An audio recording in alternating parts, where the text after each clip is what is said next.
And this week's topic is kind of fun. I thought I'd speak about Kundalini awakening and the unconscious, the taboo, and how to work with that. And so for many of us, we've come to learn that as this Kundalini starts to shine its brilliance into us, the brilliance brings forth things from the basement. And in the basement can be all sorts of things. It can be anger, can be lust, can be rage, can be fear, can be heartache, sadness, you name it, if we're speaking about the unconscious. And, in the spirit of Halloween, I thought I would speak about the taboo a little bit, because Halloween brings up something beautiful. Like here in the United States, I can remember when the first time I was a high school teacher, and I was a high school teacher when I was about 19 years old, maybe 20. And I walked in to class on that morning, and every girl in my class, like these just young, innocent high school girls, dressed up, and I'm going to say something inappropriate, as a hoe, that's H-O, and every boy dressed up as a pimp.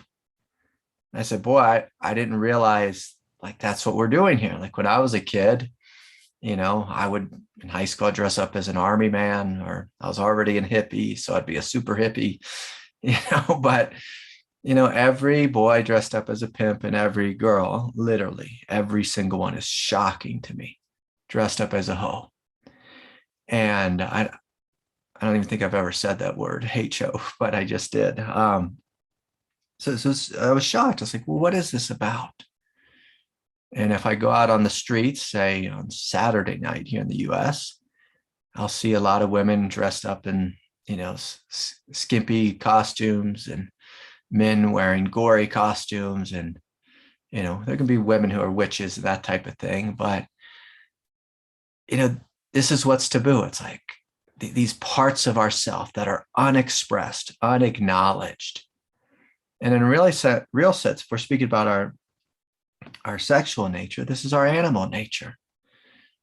And so when Kundalini turns the light on within us, it shows us, hey, you have an animal nature. And like me, for example, when I was young, like my ideal sense of self was that I was a monk. I had this archetypal nature as a monk. I had an archetypal nature as a priest, which makes sense, given the profession that I'm in.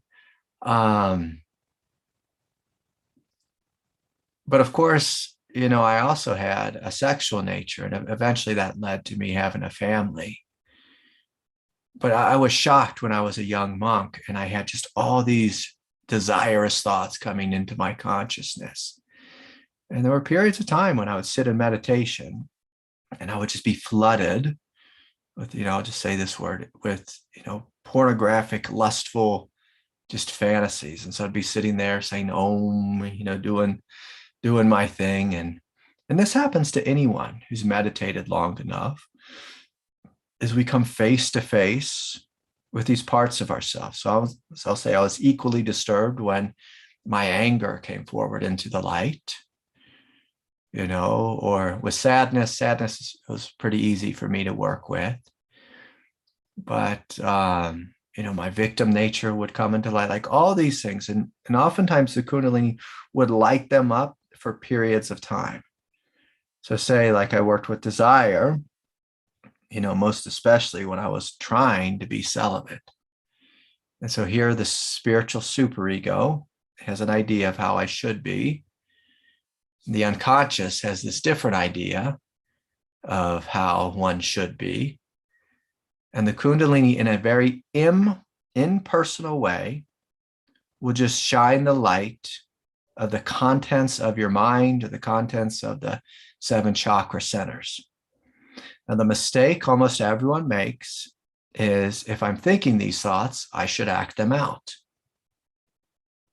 So if I'm thinking pure thoughts, I should act out being Swamiji. If I'm thinking lustful thoughts, I should act out, crazy, wild, lustful things. which, if we're going to follow the teachings of the Buddha, normally says, well, that'll lead to trouble. Lead to trouble. Now, here's where I'm going to speak a little bit about the tantric tradition. So if you begin to study, like, well, what is Halloween? What is Day of the Dead? What is, like, if you go into more, tribal cultures, it's like you go somewhere like Hawaii, you might see, oh, they have like different kinds of holidays and different kinds of celebrations. The Greeks did this, where you're given a pass for one night a year to go and express yourself and get in all kinds of trouble, and in a sense, let the demons out. So where they're letting out real demons and dressing up in a costume and being a ghoul, letting the demon of lust out and just giving yourself permission to, get in trouble for a night, or, the one who wants to drink and party. And so there's different ways that cultures have dealt with this. And, sometimes people just say, okay, I'm just going to store it up. And then this one night a year, I'm going to give myself permission to have the big blowout and pay the price the next day. And, that's one way of working with it. Another way is for us to have a big shadow where we have a persona as a spiritual person. And then in our shadow life, we're, doing something silly, like a real fun one that I saw. This was on Saturday Night Live, and I've said this before. Saturday Night Live with the news section, and I think it was Colin Jost. He was saying there was a nun in South America, and she was a nun for a number of years, and she immediately left the convent and became an adult film star. And so it shows like these tendencies. Sometimes they're in us, and we repress them. And, maybe we have this shadow side that isn't integrated and it is not acknowledged. So the fun question is, well, how do we do this skillfully? How do we do this skillfully? So again, Halloween's just like an aspect of just letting the ghoul come out one night a year. There was a prominent Zen monk who used to write this incredible poetry, hundreds of years ago. And, he was a monk, lived in the monastery, and at night he'd jump the monastery walls and go and hang out with the prostitutes all night. And so, again, this is one way, but a different way is learning how to work with these energies through seeing them, through acknowledging them, through not judging them, through embracing them and allowing them to fully be here, to fully play themselves out within the space of awareness, within the space of the room, and yet without acting them out if they're not real, if they're not true. And so the thing that happens in Tantra is when we have these big energies and we repress them, if we just let the cat out of the bag, it looks very much like my experience being a high school teacher of, it's repressed, it's repressed, it's repressed. And one day a year, we're going to be a pimp or a hoe. And again, I'm advocating maybe there's a different way to work with this. As we sit with our sexual natures, we sit with our nature that sometimes gets angry or frustrated or fearful, and we let it come forward into the light. And we let it explode into fantasy and wildness and bizarre thoughts and feelings. But as you sit with it, you continue to ask, what's here that's true? What's here that's true? What's here that's real? And for example, with sexual desire, like for most of us, it's not that we want to become an adult film star. For most of us, say sexual desire, it's I want to connect deeply with another human being, and I want to connect deeply and intimately with God. And Kundalini is God having the same desire. God is saying, I want to connect deeply and intimately with you. And if you feel the physicality of Kundalini, and you give yourself permission to surrender into it, to melt into it, to merge into it, you can have this exquisite ecstasy relationship where you feel euphoric and blissful and held in the arms of the divine, and it feels as if God is making love to itself. And of course, if you choose to be in relationship, you can have a similar type of experience in relationship where we're coming together in love, in unity. And so it's important, that we do not overly repress these things within us, but rather that we invite them forward and learn how to work with them. Learn how to work with them. And in a tantric way, we see that all these things are not evil, dirty sins within us. We see that sexual desire is simply a desire for unity. Unity with God, unity with life, unity with another human being. Nothing wrong with that. Nothing wrong with that. When we have anger, when we have frustration, and we have visions of wanting to, kill people or have road rage or this or that, oftentimes, if we sit with it and ask what's true, oftentimes there's something within us where we discover, oh, I'm disconnected from my power. I'm disconnected from my truth. I feel a victim. I feel outside of life. I feel like it's me against the world. I feel as if I'm fully in my egoic nature. I don't know oneness. I don't know unity. And what is it like to experience oneness and simultaneously be empowered with healthy boundaries and clarity and a sense of mastery here on planet Earth? Like when you really work with anger, it doesn't lead to you being a deeply angry person. It leads you to becoming a master, a goddess, someone who's empowered, who lives in alignment with their highest truth.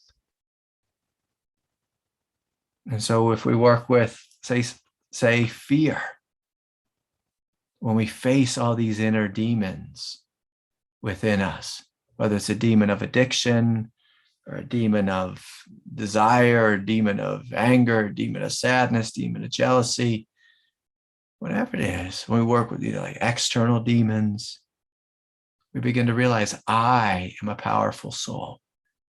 What I am is indestructible. I am greater than the thing demonizing me. I'm greater than the thing demonizing me. Now, if you go to Southeast Asia, they do this funny thing is they have a ritual where they blacken their teeth. And so the idea in some of these cultures is they make their teeth look scary. So if a demon comes to them, demons for some reason in Southeast Asia are supposed to have white teeth. And so if you have black teeth, you scare the demon away. And so just this little ritual is them getting in touch with their strength, with their power, with them being able to say no to entities, no to outside forces, no, I am scarier. They're going to growl at the demon and tell it to get lost, And again, I look at that simply as a metaphor. For me, all the demons and entities that I've ever seen, none of them had power over me. But when you believe in fear, when you bow before the god of fear, and you give the other things power over you, whether it's a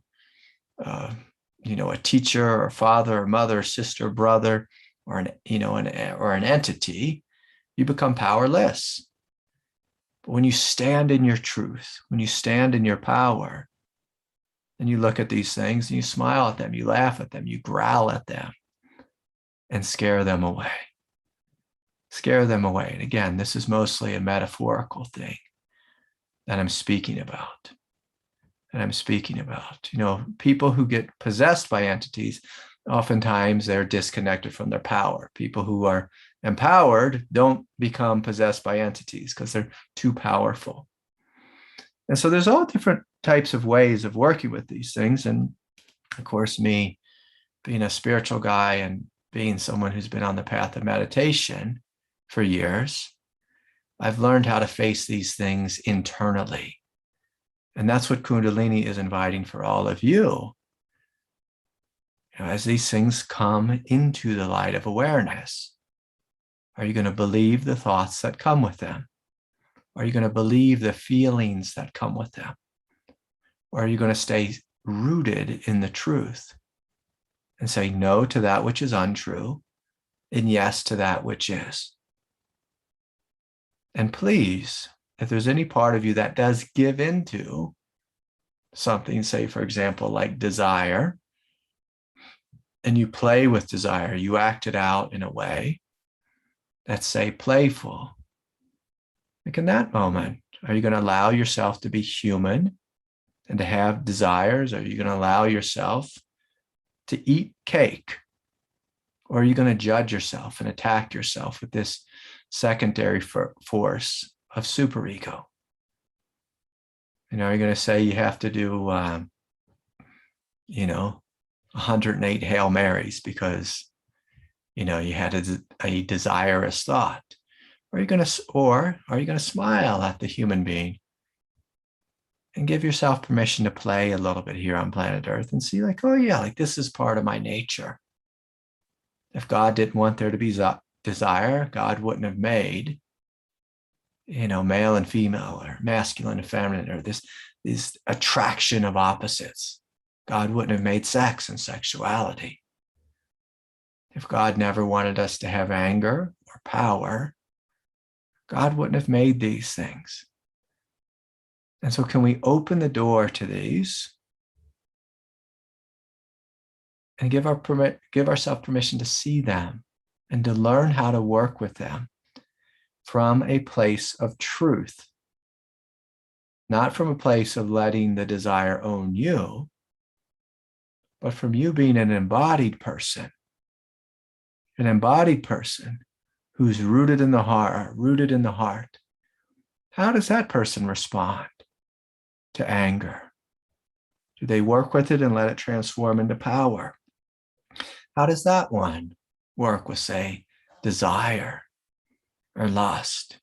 Do they work with it and give themselves permission to enjoy the euphoric experience of deep and profound connection with another human being and with God? Or do we chastise ourselves from some moralistic perspective? And so the beautiful thing about Kundalini is at one moment in history, at the beginning of time, God was just empty nothingness. And in this empty nothingness, God said, I'm a little bit bored. I want to create a world, and I want to create a dance of opposites, and I want to create attraction and desire and power and mastery and victimhood and growing out of victimhood into mastery. And this is the world we're living in. And so God gave birth to this thing in the form of Kundalini Shakti. So Kundalini Shakti brought life, brought creativity, brought intense feeling and experience. And so how will you respond to this? How do you play with this? How do you open to this? And, keep in mind, like as soon as God gave birth into matter, it was a messy business. It was messy. It was confusing. It was dramatic. It was wild. It was bizarre. And what you'll find is all these things will come up into your consciousness. And can you work with them with love and with healthy expression? Healthy expression. Or are you going to let these desires just haunt you and own you? Or then you become a victim of them. And so anyways, this is a wonderful exploration to play with. And you'll play with it inwardly, and you'll also play with it outwardly. One of the ways I play with my outward expression of power and anger and intensity and connection and physicality is with something as crazy as jujitsu. It's jujitsu where, every, couple times a week I go to a dojo and I choke out other guys and they choke me out, and we try to beat the heck out of each other. They try to beat the heck out of me, and we have a good time, but I'm in my body. I'm experiencing my body, the physicality of it, the intensity of it, the power of it. I experience defeat and victory, and there's a joy and a letting go of stress and a letting go of fear and facing fear and embracing fear and embracing anger, embracing intensity, learning how to relax, while being strangled. And so when I say it, it sounds so silly, but this is the experience of being human. This is the experience God wanted to have. And when Kundalini comes into you, God's inviting you to turn up the heat on this human experience and to explore it fully without trying simply to transcend it and act like it doesn't. It's not here. God wants to know, what is it like to be human and divine? Human and divine.